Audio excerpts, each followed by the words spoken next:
Laymen's evangelical fellowship స్థాపకులు దానియేల్ గారు 1963వ సంవత్సరం అక్టోబర్ 16వ తేదీన చేసిన ప్రసంగము.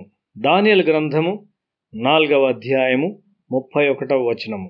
రాజు నోట ఈ మాట ఉండగా ఆకాశము నుండి ఒక శబ్దం వచ్చెను. ఏదనగా, రాజగు నెబుకద్నెజరు, ఇదే నీకు ప్రకటన, నీ రాజ్యము నీ యొద్ద నుండి తొలగిపోయెను. ఇక్కడ గొప్ప రాజైన నెబుకద్నెజరు తాను సాధించిన వాటిని గూర్చి ఆలోచిస్తూ ఉన్నాడు. ఈ గొప్ప బబులోను నా ద్వారా నిర్మించబడలేదా? అతడు దేవునికి మహిమనిచ్చట్లేదు. తక్షణమే దేవుని తీర్పు అతని మీదకి వచ్చుచున్నది. ఓ నెబుకద్నెజరు, నీ రాజ్యము నీ నుండి తొలగిపోయినది అని దేవుడు చెప్పాడు. అతడు దాన్ని ఎన్నడూ ఎదురు చూడలేదు. 139వ కీర్తన మొదటి 4 వచనాల్లో దావీదు దేవుని యొక్క భవిష్యత్ జ్ఞానాన్ని గూర్చి వ్రాస్తూ ఉన్నాడు.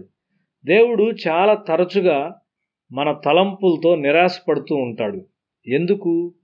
అవి దేవునికి మహిమనిచ్చునవి కావు, లేక ఆయన రాజ్యాన్ని కట్టు తలంపులు కావు. కొన్ని తలంపులు నిర్మాణాత్మకమైనవి. యేసు రక్తస్రావం గల స్త్రీ నడిచిన వీధిలో నడిచినప్పుడు ఆమెకు ఒక తలంపు వచ్చింది. ఆ తలంపు ఆమెను స్వస్థపరిచింది. ఆ తలంపే ఆమెను ప్రభు యొద్దకు తెచ్చినది. నీ తలంపులు ఏమై ఉన్నవి? ఇక్కడ నెబుకద్నెజరు దేవుడు అతనికిచ్చిన సమస్తాన్ని పోగొట్టుకుంటున్నాడు. నీ తలంపులు ఆ విధంగా ఉన్నాయా?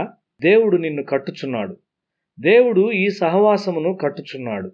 నేను కట్టుచున్నాను అని ఎవరైనా ఆలోచించుచున్నట్లయితే, లేక ఆ రీతిగా నేను ఆలోచించున్నట్లయితే, దేవుడు ఈ పరిచర్యను నీ నుండి మరియు నా నుండి తీసివేయును.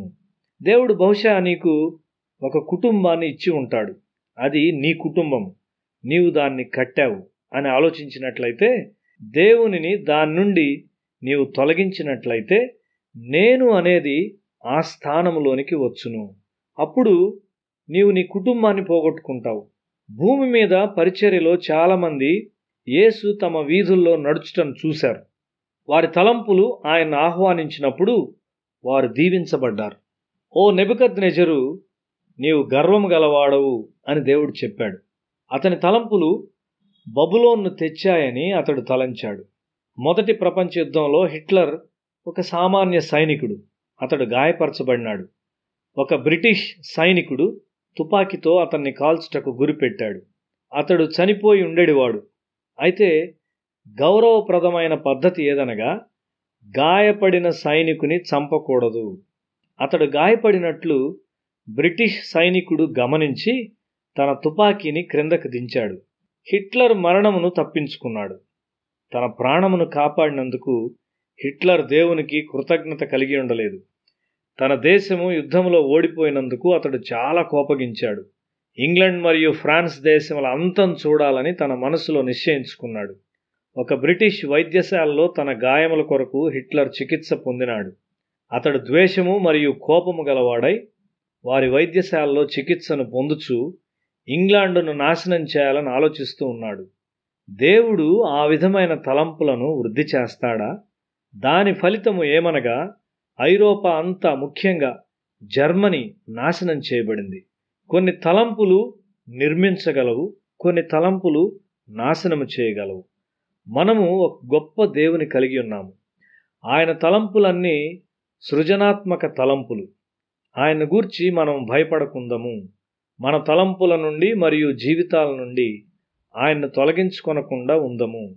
ఓ దేవా, నీ తలంపులు ఎంత ఆశ్చర్యకరములు అని కీర్తనాకారుడు చెప్తూ ఉన్నాడు.